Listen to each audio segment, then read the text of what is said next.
अस्सलाम वालेकुम स्टूडेंट्स। आज की जो हमारी टॉपिक है वो है इक्विलिब्रियम। इक्विलिब्रियम जो है वो पूरा चैप्टर हम कवर करेंगे, लेकिन उसमें क्या है कि आज हम पार्ट 1 पढ़ने जा रहे हैं। ठीक है, मैं यहाँ पे लिख देता हूँ इक्विलिब्रियम पार्ट 1। अच्छा, पार्ट 1 मैंने ये नाम इसलिए दिया है बिकॉज इक्विलिब्रियम जो है वो यूनिट जो है वो हम मैट्रिक क्लास का पढ़ने जा रहे हैं, तो उसमें एक टॉपिक नहीं है या 2 नहीं 3 नहीं 5 6 या उससे ज़्यादा टॉपिक्स हैं। तो इसके लिए मैंने क्या किया है कि वीडियो जो है वो पार्ट में डिवाइड कर दी है, ताकि आप लोगों का भी टाइम जो है वो सेव रहे और हम भी इजीली आप लोगों को 1 बाय 1 टॉपिक जो है वो क्लियर करते जाएं। तो पहली जो हमारी टॉपिक होगी वो इक्विलिब्रियम है। जैसे हम जो यूनिट पढ़ने जा रहे हैं वो इक्विलिब्रियम है, तो इक्विलिब्रियम की जो है वो सबसे पहले हमें डेफिनेशन आनी चाहिए कि इक्विलिब्रियम है क्या। इक्विलिब्रियम आपने सुना होगा कि ये जो बॉडी है ये इक्विलिब्रियम में है। And how can we say that body is in equilibrium और body it is not in equilibrium. इसका जो आंसर है वो ये है कि उसकी डेफिनेशन से पता चलता है कि इक्विलिब्रियम क्या है। इक्विलिब्रियम की जो डेफिनेशन मैंने यहाँ पे लिखी है वो है कि a body is either at rest or moving with uniform speed in a straight line or rotating with a uniform speed is said to be in the state of equilibrium are said to be in equilibrium। तो उसे हम equilibrium में कहेंगे। अच्छा, यहाँ पे देखें कि मैंने 2-3 चीजें बल्कि ऐसे समझे के डिफाइन कर दी हैं कि बॉडी एट रेस्ट हो or moving with uniform speed. 2 चीजें ये हो गई, एक क्या हो कि रेस्ट में हो और दूसरी बात मैंने क्या कही है कि यूनिफॉर्म स्पीड के साथ मूव करे। और उसके अलावा मैंने तीसरी बात या वही बात है लेकिन it is in another way के in a straight line or rotating with a uniform speed. ठीक है, ये यहां पर क्या था कि एक ही बात थी। ठीक है, अच्छा जी, अब देखते हैं कि यहाँ पर मैंने जो लिखा है वो मैं आपको थोड़ा सा डिफाइन कर दूं कि इसकी माने क्या है।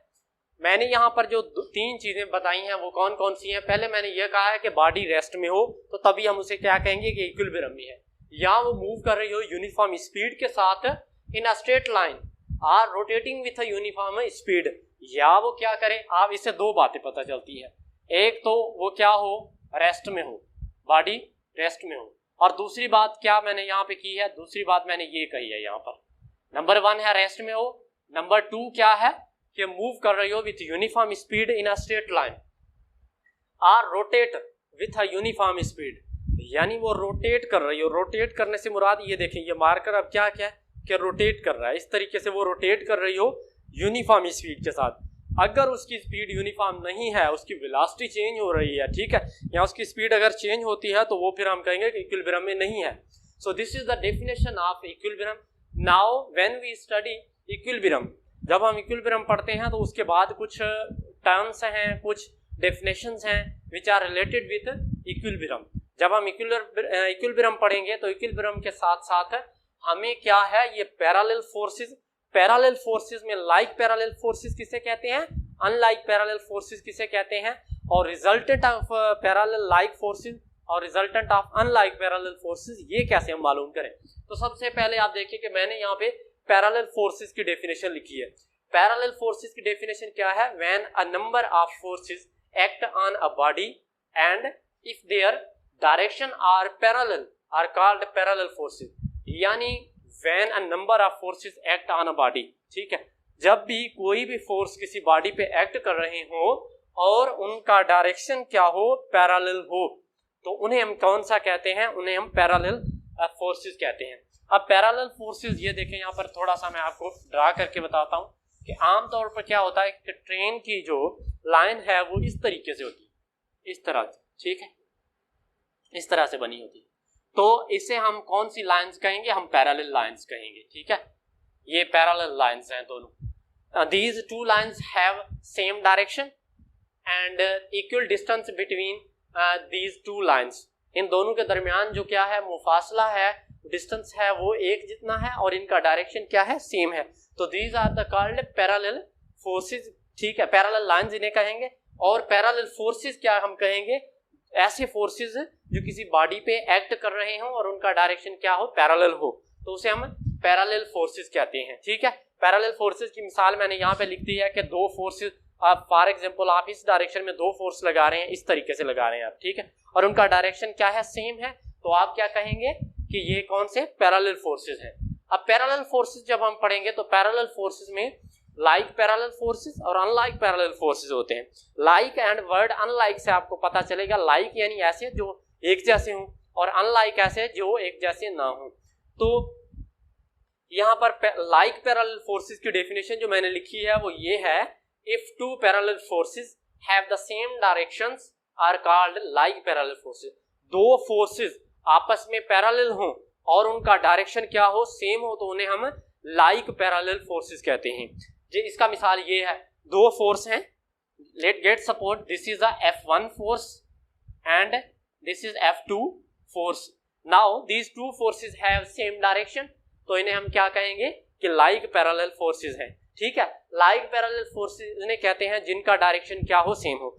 अब after that like parallel forces we have another topic which is unlike parallel forces, unlike parallel forces, ठीक है। तो अनलाइक पैरेलल फोर्सेस को अब डिफाइन करते हैं यहाँ पे कि अनलाइक पैरेलल फोर्सेस किसे कहते हैं।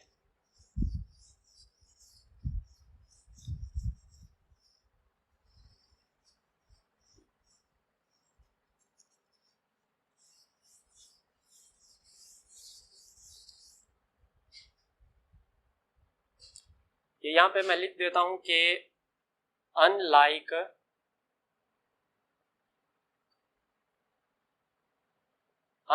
पैरेलल फोर्सेस, ठीक है, unlike parallel forces. If two parallel forces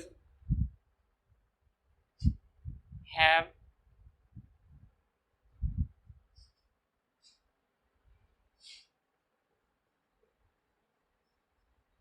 opposite direction,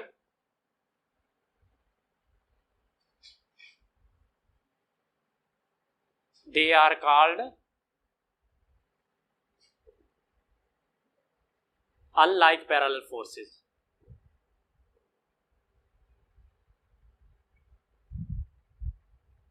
यानी दो ऐसे पैरेलल फोर्स हों जिनका डायरेक्शन क्या हो, अपोजिट हो। What is mean by word opposite here?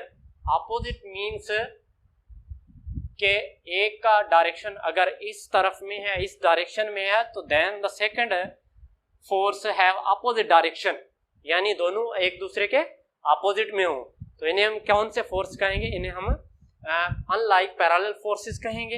ये यहाँ पर F1, मसलन ये है F1 और ये F2 है, बट अगर F1 इस तरीके से लिखेंगे और F2 का डायरेक्शन आपको पता है अगर इस डायरेक्शन में होगा, we use here negative symbol. So these are called like parallel forces and unlike parallel forces.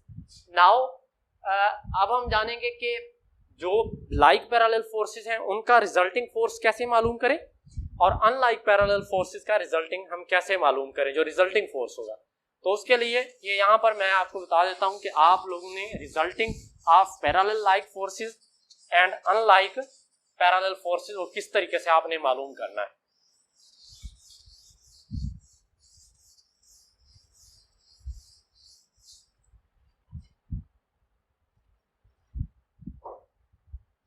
अच्छा, resulting of parallel like forces, resulting of like parallel forces, यानी जो लाइक पैरेलल फोर्सेस हैं इस तरीके से, this is F1 and this one is F2. These are the two forces which are like but parallel.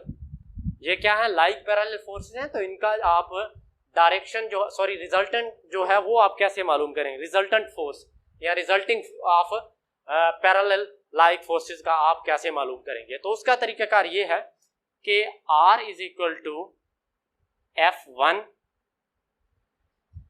Plus F2, ठीक है, आप इस तरीके से मालूम करेंगे इनका जो रिजल्ट होगा लाइक पैरेलल फोर्सेस का, वो आप इस तरीके से मालूम करेंगे। R is equal to F1 plus F2, कहाँ तक ये आप ले जाएंगे प्लस Fn तक, जो उनका डायरेक्शन होगा वो इस तरीके से आप ऐड करते जाएंगे। ठीक है, अब यहां पर क्या होगा कि अगर आपके पास रिजल्टिंग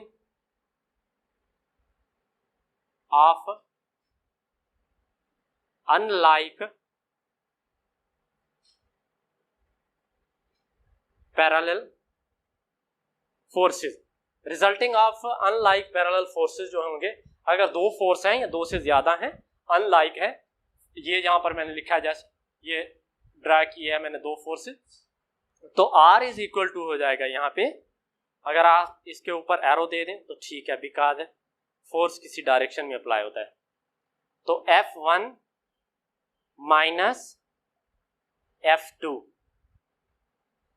अगर ये यहां पर F1 माइनस F2 करेंगे if F1 is greater than F2, अगर F1 क्या है ग्रेटर है F2 से, तो फिर आप क्या करेंगे, पहले F1 लिखेंगे कहां तक, सो ऑन, यानी Fn तक आप इस तरीके से ऐड करेंगे।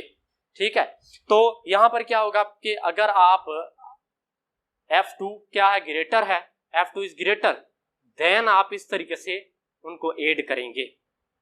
यहां पर प्लस की सिंबल देकर आप ऐसे भी लिख सकते हैं प्लस माइनस F2, ठीक है, n तक, और यहां पर भी आप ऐसे कर सकते हैं कि प्लस माइनस F2 Fn तक, ये यहां पर सॉरी F1 क्यों लिखेंगे, because here F2 is greater,